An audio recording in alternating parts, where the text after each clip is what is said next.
Good evening. Good evening. Thank you. Thank you. Good evening. So, thank you. Good evening. So, Congressman John Lewis, before his passing, wrote, "Democracy is not a state, it is an act." And what he meant was that America's democracy is not guaranteed. It is only as strong as our willingness to fight for it.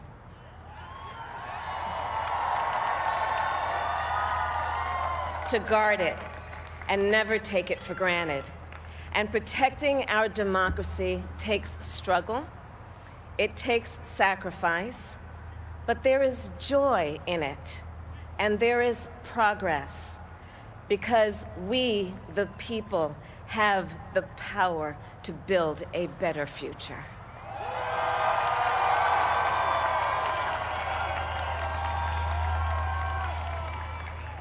And when our very democracy was on the ballot in this election, with the very soul of America at stake, and the world watching, you ushered in a new day for America.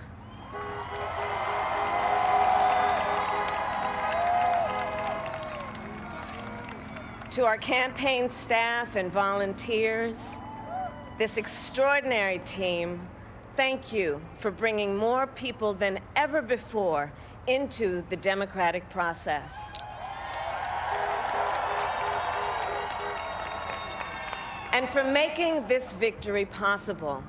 To the poll workers and election officials across our country who have worked tirelessly to make sure every vote is counted, our nation owes you a debt of gratitude.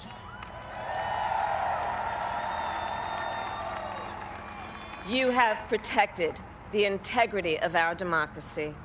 And to the American people who make up our beautiful country, thank you for turning out in record numbers to make your voices heard.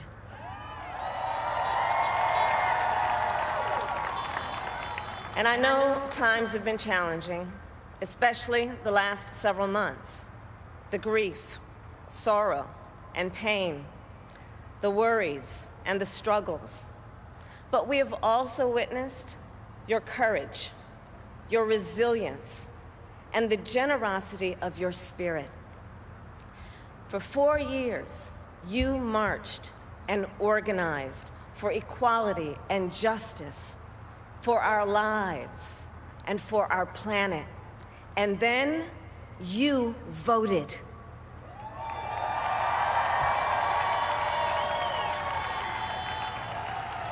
And you delivered a clear message. You chose hope and unity, decency, science, and yes, truth.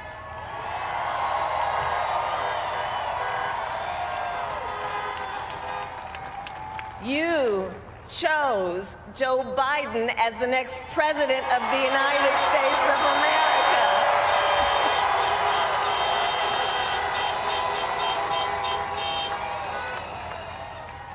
And Joe is a healer, a uniter, a tested and steady hand, a person whose own experience of loss gives him a sense of purpose that will help us as a nation reclaim our own sense of purpose. And a man with a big heart who loves with abandon. It's his love for Jill, who will be an incredible First Lady.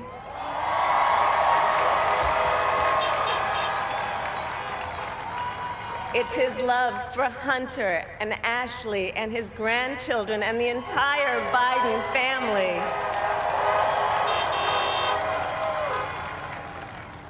And while I first knew Joe as vice president, I really got to know him as the father who loved Beau, my dear friend who we remember here today. and to my husband, Doug,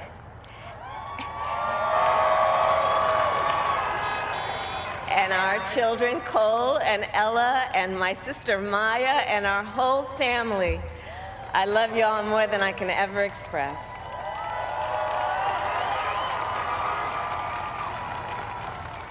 We are so grateful to Joe and Jill for welcoming our family into theirs on this incredible journey.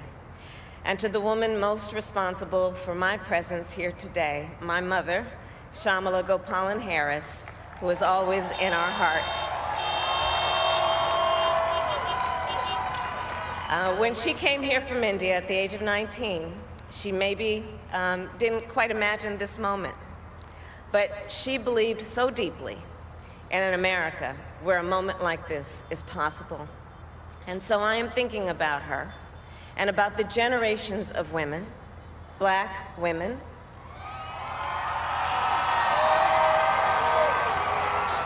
Asian, white, Latina, Native American women, who throughout our nation's history have paved the way for this moment tonight. Women who fought and sacrificed so much for equality and liberty and justice for all, including the Black women who are often, too often, overlooked, but so often prove they are the backbone of our democracy.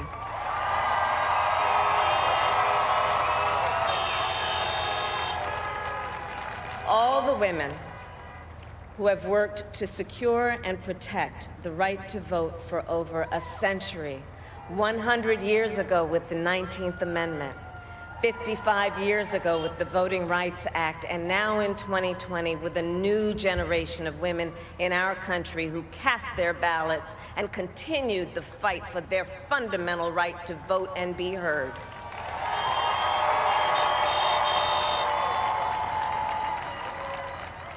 Tonight I reflect on their struggle, their determination, and the strength of their vision to see what can be unburdened by what has been. And I stand on their shoulders. And what a testament it is to Joe's character that he had the audacity to break one of the most substantial barriers that exists in our country and select a woman as his vice president.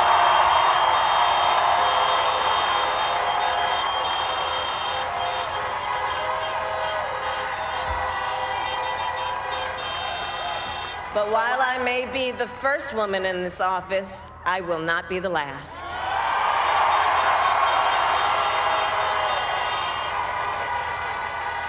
Because every little girl watching tonight sees that this is a country of possibilities. And to the children of our country, regardless of your gender, our country has sent you a clear message. Dream with ambition, lead with conviction, and see yourselves in a way that others may not, simply because they've never seen it before. But know that we will applaud you every step of the way.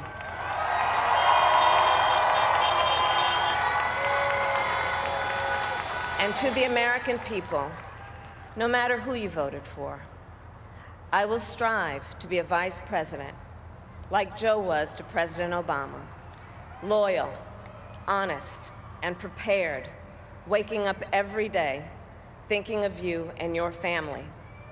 Because now is when the real work begins, the hard work, the necessary work, the good work, the essential work to save lives and beat this epidemic, to rebuild our economy so it works for working people, to root out systemic racism in our justice system and society, to combat the climate crisis, to unite our country and heal the soul of our nation.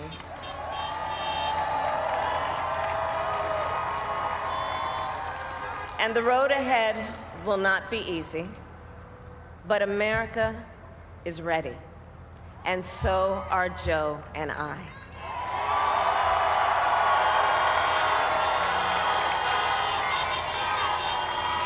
We have elected a president who represents the best in us, a leader the world will respect and our children will look up to, a commander-in-chief who will respect our troops and keep our country safe, and a president for all Americans.